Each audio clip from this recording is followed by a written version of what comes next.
Thinking Aloud. Conversations on the leading edge of knowledge and discovery with psychologist Jeffrey Mishlove.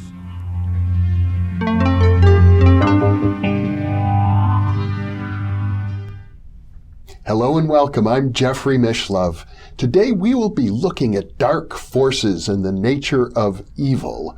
With me is Professor Thomas Lombardo, who is the director of the Center for Future Consciousness in Glendale, Arizona. He is the author of a forthcoming 4-volume series on science fiction as the Evolutionary Mythology of the Future. The first volume will be published in 2018. He is also the author of Future Consciousness, The Path to Purposeful Evolution. Other titles include The Evolution of Future Consciousness and Mind Flight, A Journey into the Future. Also a collection of essays titled Wisdom, Consciousness, and the Future. Welcome, Tom. Yes, thank you. And hello again, Jeff. Hello again. Welcome, welcome back. And once again, we're going to delve into the mysteries of evil, in particular, how the villains manifest in science fiction. I suppose a good starting point might be Darth Vader, who many people would regard as the epitome of a dark, evil character.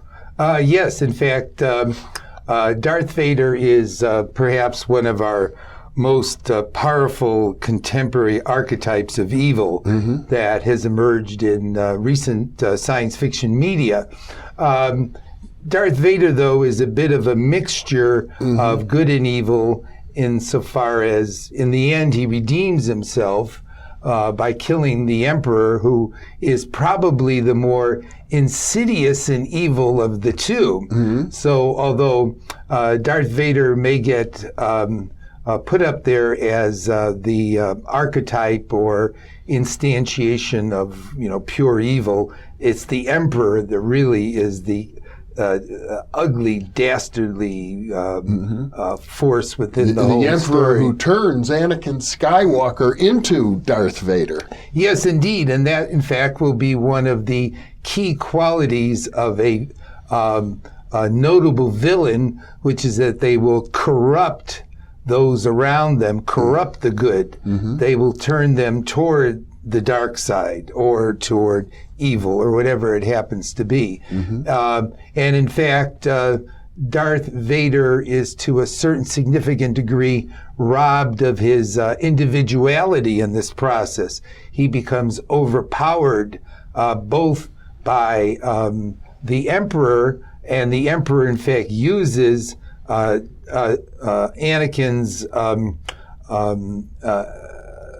negative feelings of being not treated equal within the Jedi, and of his negative thoughts on his mother dying in an earlier episode. So the hatred, the envy, the various emotions that serve as the bed of the whole thing are there, and then the Emperor uses that to pull him over. Well, isn't that a theme we see in villains, not just in science fiction, but in many places? They have emotions of fear, emotions of anger, and that those become nurtured, and sooner or later those emotions take over the character. Yes, a good example we had talked about previously was the very famous villain in the Foundation series by Isaac Asimov. And that character is referred to as the Mule. And the Mule upset the course of the recreation of human civilization. He was this odd variable that entered into the expected rise of human civilization in the distant future.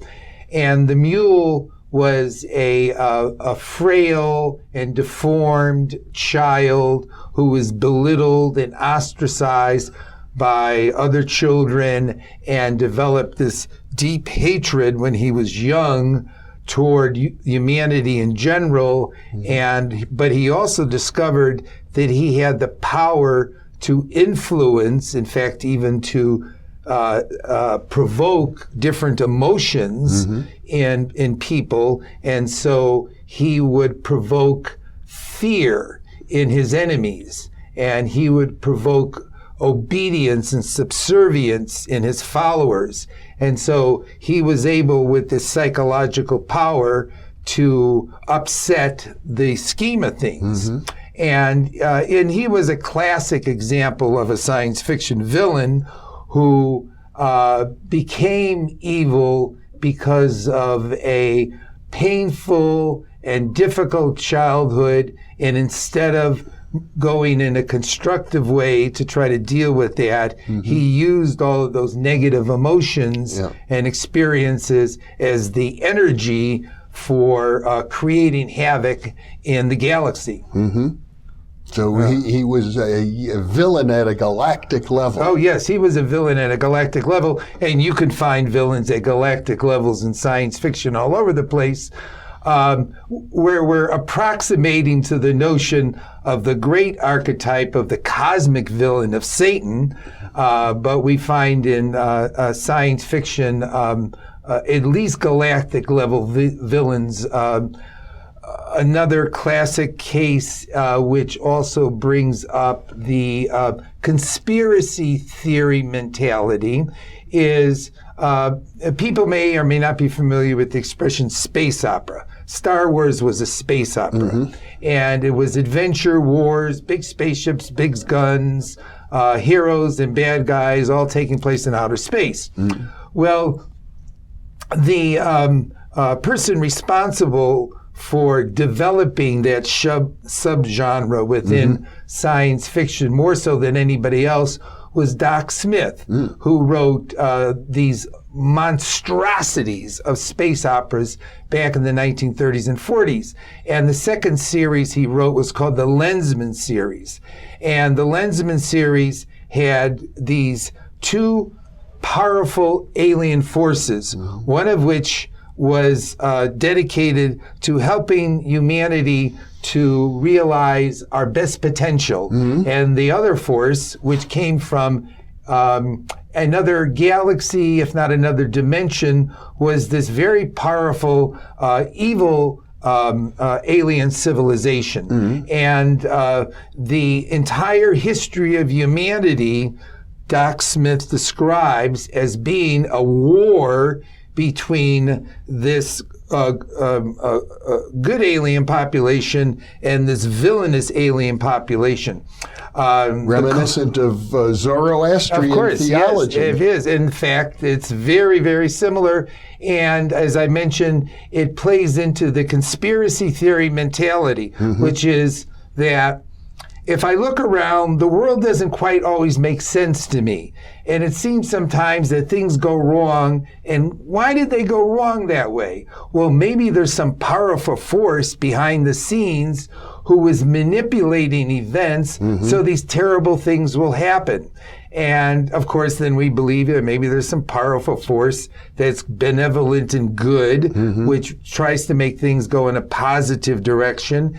And just to put that even in a deeper context, in theories of mental health and mental illness, madness had been traditionally conceived in pre-modern times as possession by an evil demon or evil force. Right. So the evil in the world is due to manipulation by some kind of evil force. And in the Lensman series, this takes place at a galactic level. The puzzle that will come into here on good and evil and villains and heroes is that in the end, lensmen who have these amazing physical and psychic powers defeat the evil side through overpowering destructive forces. So if I was standing outside of the galaxy looking down on it, or outside of the Earth looking down on it, and I was watching a battle take place or a confrontation between good and evil, I might have trouble figuring out who was good and who was evil, because they're both doing the exact same thing to defeat the other side, which is to overpower and destroy them with physical forces. Now, I recall Babylon 5, the TV series, Yes.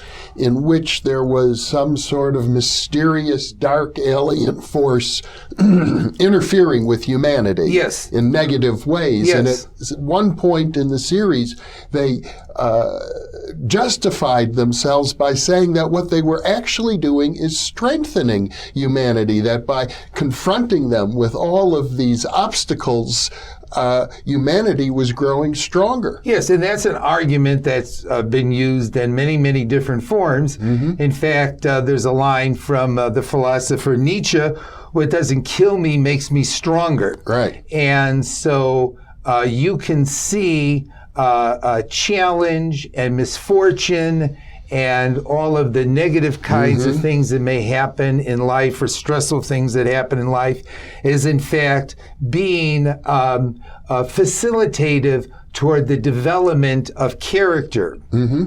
The let's see, I won't say but I'll say a very powerful illustration of this out of research into wisdom is that people who are identified by other people as being wise, when we ask those wise people to describe their lives, we will invariably find that they had some terrible misfortunes in life that they had to cope with and deal with on their pathway through life.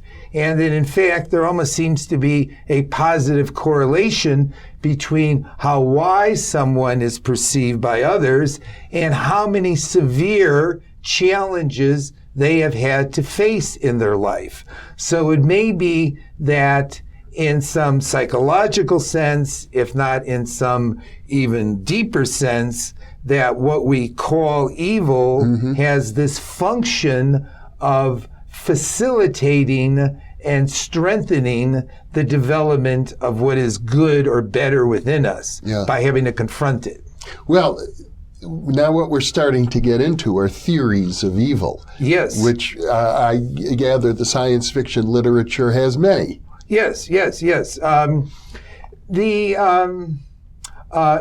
of course, are embodied in stories.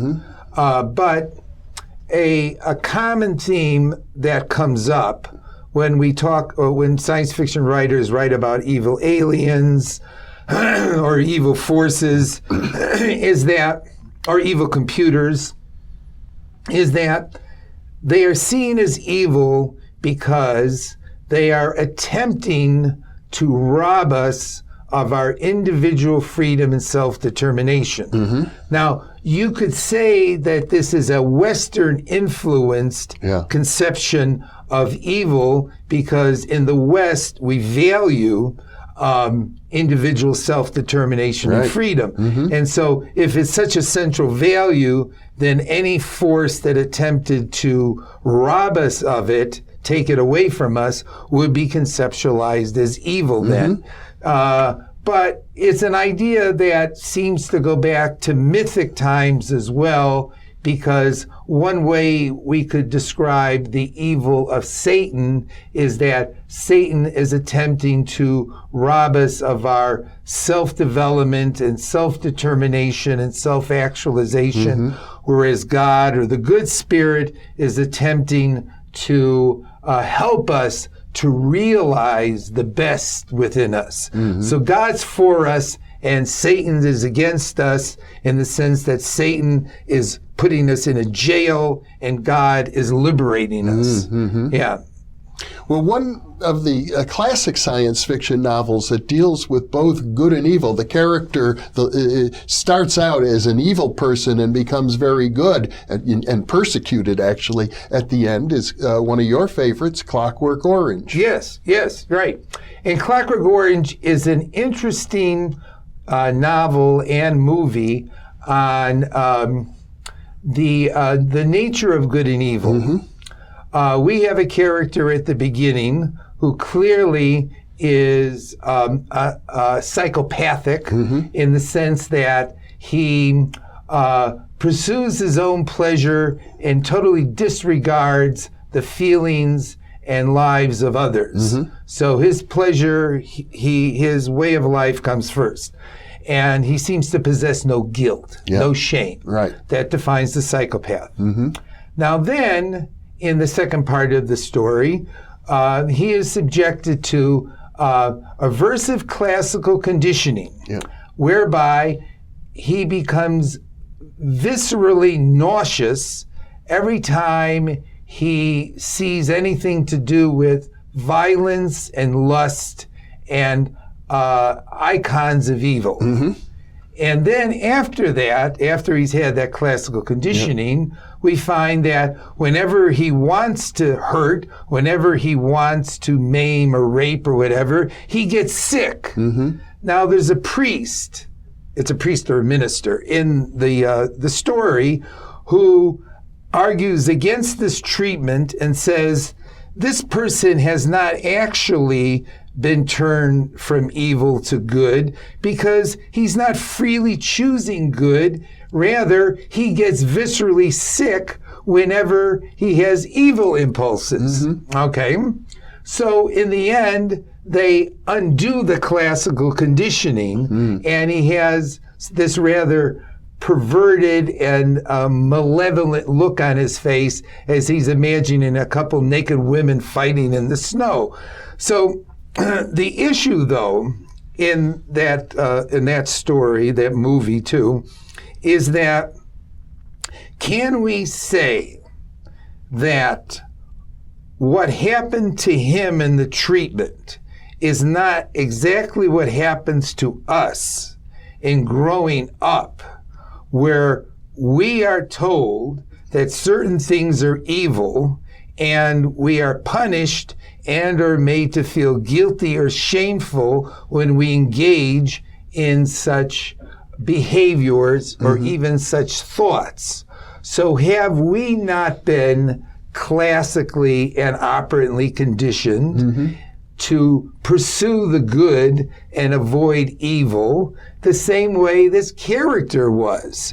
So do we freely choose the good, as opposed to are we just simply conditioned to choose the good and avoid evil? I seem to recall one science fiction novel, I think it was Dune, but I could be wrong. They said morals is just a question of local customs, nothing more. Yeah, and you can go back at least to Freud on this, with Freud's notion of the superego, and that we start off with the instinctual, pleasure-seeking id, and any constraints that are placed upon it from the superego are placed upon by culture, by society, and the superego controls the psyche through guilt and shame.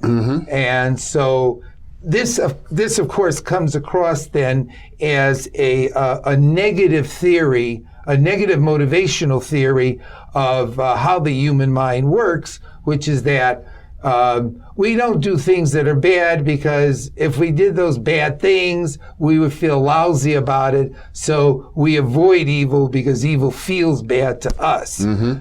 But that doesn't seem as if we're avoiding evil because we think evil is somehow intrinsically bad and that good is intrinsically good. It seems like it's something different then. It seems like we're nothing but what Skinner would envision as an appropriately conditioned individual along certain pathways of behavior and thinking. Well, one of the interesting evil characters in science fiction are the insect-like beings in Ender's Game. Oh, yes. The war between the humans and these gigantic insects who have high-tech powers and who have destroyed their own planet and are seeking new planets, and they come and attack Earth. And so Earth fights back, Earth destroys them. Ender, the young child, destroys them. But then, while they are being destroyed by him, they reach out to him through a video game telepathically, so that at least before they are destroyed, he will understand who they are. Yes. And Ender's Game is an example of ethical ambiguity, because Ender ends up seeing himself after he's destroyed this alien civilization and species, except for the queen, he sees himself as perhaps the most evil and hideous person who's ever lived because he has destroyed an entire species and their civilization. Yeah. He has intense guilt over that. Yeah. And it's a guilt that he attempts to work out in the sequel to Ender's Game, Speaker for the Dead, which I would recommend as even a better novel than Ender's Game. And secondly, the aliens, the insect-like aliens of Ender's Game, it turns out, interpreted what they were doing as simply defending their territory. And in the end, it becomes unclear who was the real aggressor in this, the humans or the aliens. Now, bugs are so distinct in their physical form from humans that they make for good, evil creatures. We don't have a lot of sympathy. We don't have a lot of sympathy for the bug. Okay. Right. So in Starship Troopers, the aliens that we fight with, they're giant bugs also. And another one that popped into my head and now disappeared, where the alien, I know what I was going to say. A classic case of what appears to be a total evil thing is Alien. An alien is a amalgamation of the mechanical, the machine-like, and the reptilian, and intentionally envisioned that way by Giger or Geiger, who was the artist who created. Yes, and it is dark, and it is slimy, and it has all of the physical characteristics that we would associate with something evil. In fact, aside from bugs, also include reptiles, because we didn't have much sympathy for them either.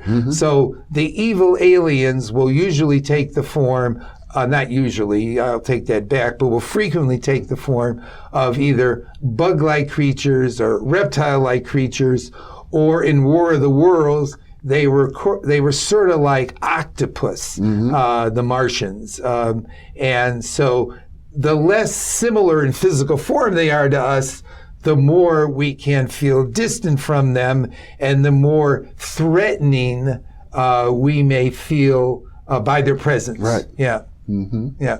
And yet, such as in Childhood's End, where the benevolent figure appears in the guise of what we would classically think of as satanic. Yes. Things are not always what they seem. No, they are not always what they seem. And in Childhood's End, the aliens who come to the Earth with the intent to help evolve us look like Satan, look like the devil. Yeah. And the devil, of course, has reptilian features to it. And there's an interesting, deep mythic a theme going on here. Yeah.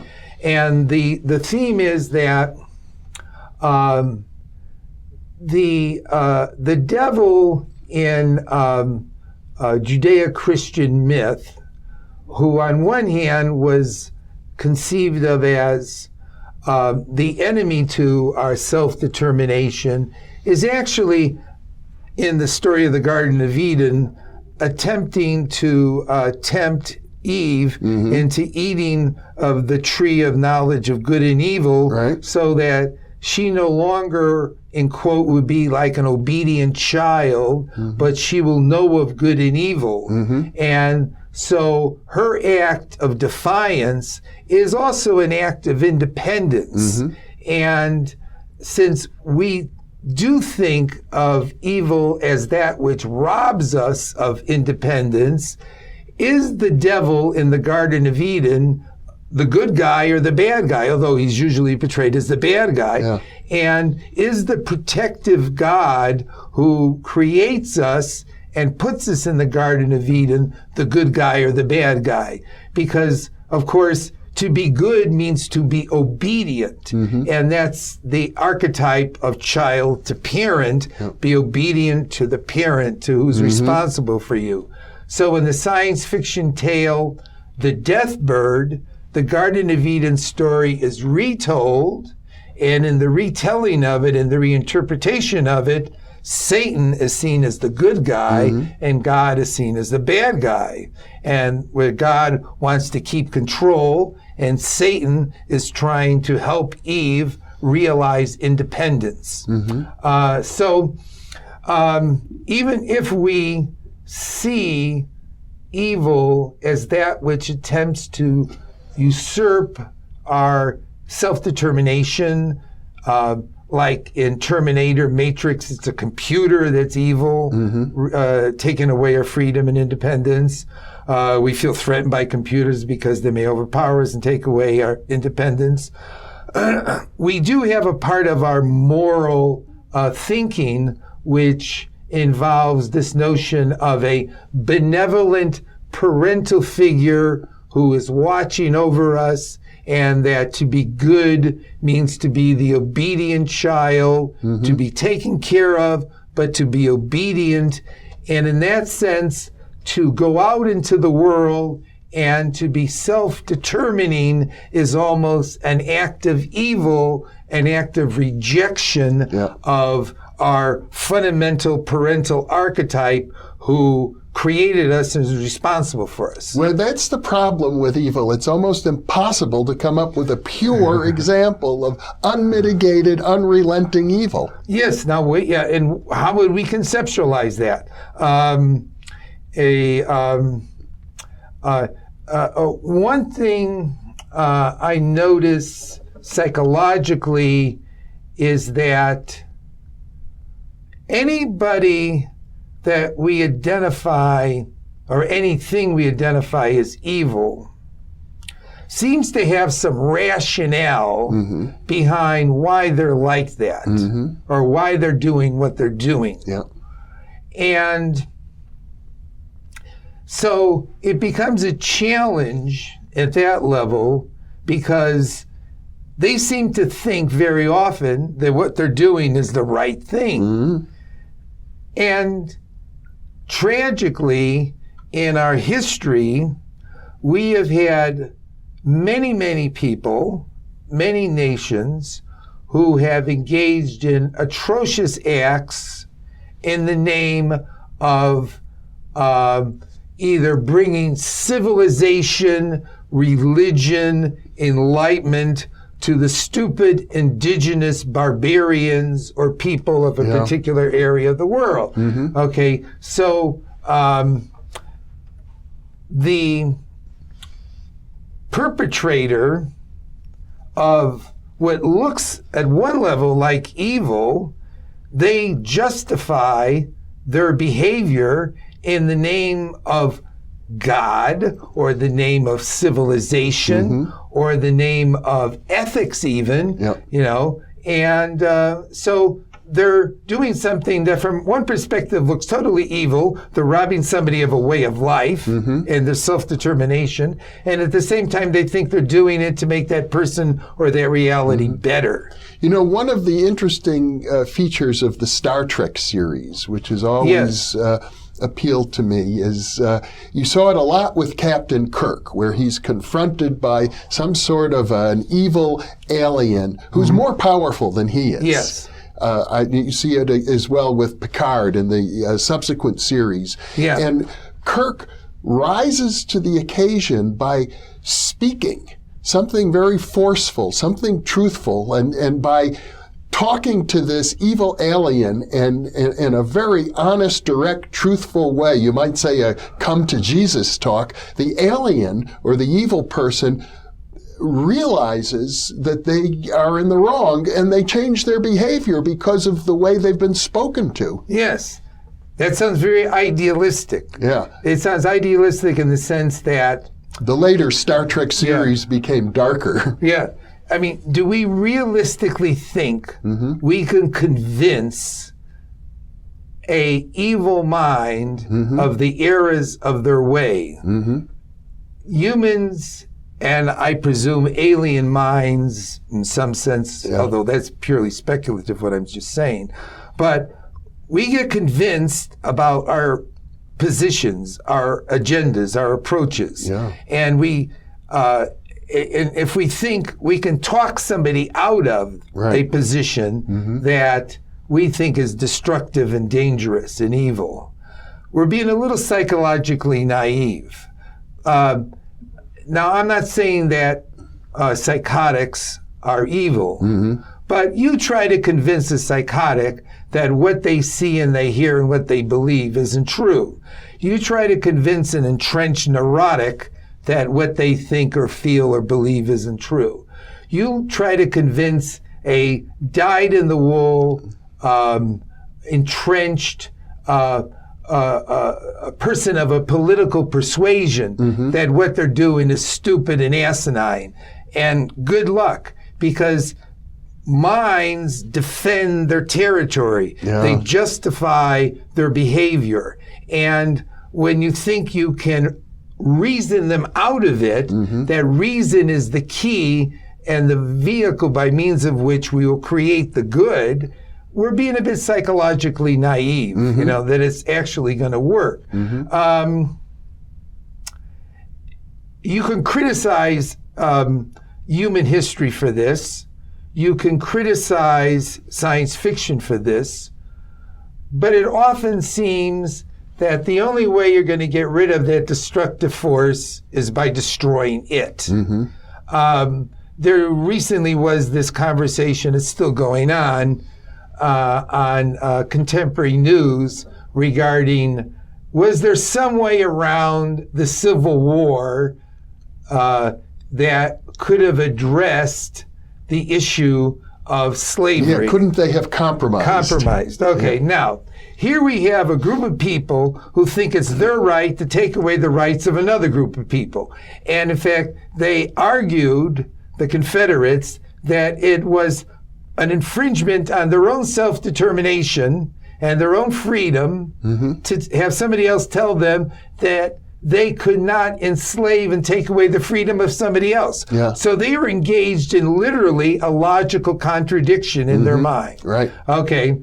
And no matter how much debate went on, because of course there's a vested interest in slavery because it's a big part of their economy, it wasn't like anybody was going to convince them that slavery had to be abandoned. And ultimately, we had to have a war.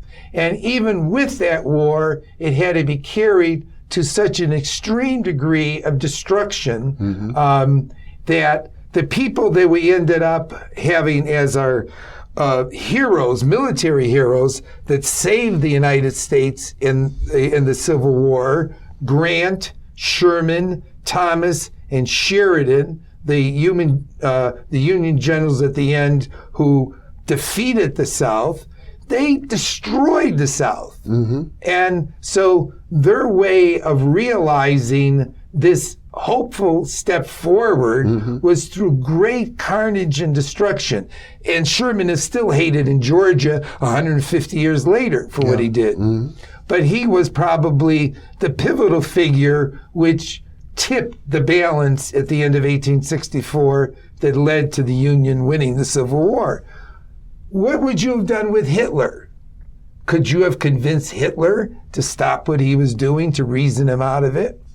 So there's this tragic element in the whole issue of evil and dealing with evil, which is that it doesn't appear as if one can enlighten what we call evil, and that in our human history there has been any other way around not having to confront it and defeat it. And then the problem, of course, is that who the hell is evil and who the hell is good in some of these confrontations? Well, this seems to get us back to the classic statement by Jesus.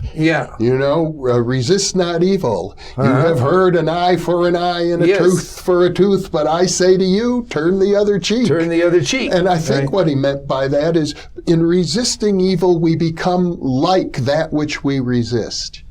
Great point. Yes, and a way that I have put it, which isn't exactly the same thing, is that if you dance with the devil always wins. You become the very thing that you fight against. And so if one is going to transcend it, then an avenue that's open, that's suggested in science fiction, comes from the Vulcans and Spock. Yeah. When the Vulcans at one point realized that they were a violent species and they couldn't continue doing their tit-for-tat back and forth, and that some had to take a stand of reason without emotion, and even if they suffered and died for it, that indeed they could put a stop to it. But we're still in a mentality right now that, tragic as it is, we have humans around the globe engaged in wars, one place and another place, and physical brutality one place and another place, and human slavery still going on in various forms around the world. So evil, isn't something that we just simply envision in science fiction. Evil is something, obviously, that we see in the world around us, and we haven't, as of yet, come up with a way to effectively even understand, let alone deal with it. I mean, you mentioned the Civil War as one example, and I was tempted to say, yes, but we did eliminate slavery. And then it dawned on me, wait a second, our prison systems are populated disproportionately by people with dark skin who are forced into involuntary servitude in the prisons. So there is a sense in which even in the land of the free, in the home of the brave, forms of slavery still exist. Oh, yes. And the history of the United States in many ways is not a land of the free and the home of the brave, because aside from the fact that after the Civil War, the blacks in the South were not given equal opportunity and equal rights by no means.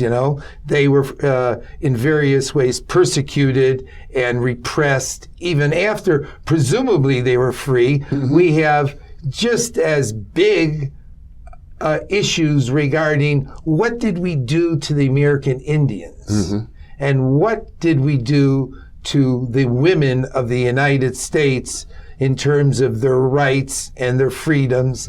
We only granted women the right to vote, in the last 100 years? Right. Not even. Not even. And there was a big struggle over it. And the males did not want to give them the right to vote and didn't want to give them lots of other rights as well. And that battle is still going on. So if we think freedom is a deep fundamental value, then we have not practiced it consistently even within the United States. But humans, of course, have not practiced it across the globe, because one group will frequently look at the other group and try to enslave them and think they're inferior. And male dominance is not something peculiar to the United States. And one race attempting to oppress another race is not peculiar to the United States either. Yes. Even though the military victory was won in 1865, the social, cultural, psychological, ethical victory has still not even been won. Yeah. Well, Professor Thomas Lombardo, it would be so nice to wrap up this interview in a neat, clean way, but I don't think that's about to happen. When we talk about the nature of evil and dark forces in the world, there's so much ambiguity, as you point out. Yes. I'll add one little comment at the end here, which is a comment to perhaps get us thinking. I'm not sure the psychologist who said it. I have a feeling it was Andrew Weil, who said that our narratives of villains are always very colorful and interesting, and our narratives of heroes are very flat and simple and two-dimensional. and we are always attracted to the villains in movies and in novels. But in reality, villains and evil people are usually very boring, and it's the good people who are interesting and stimulating and colorful.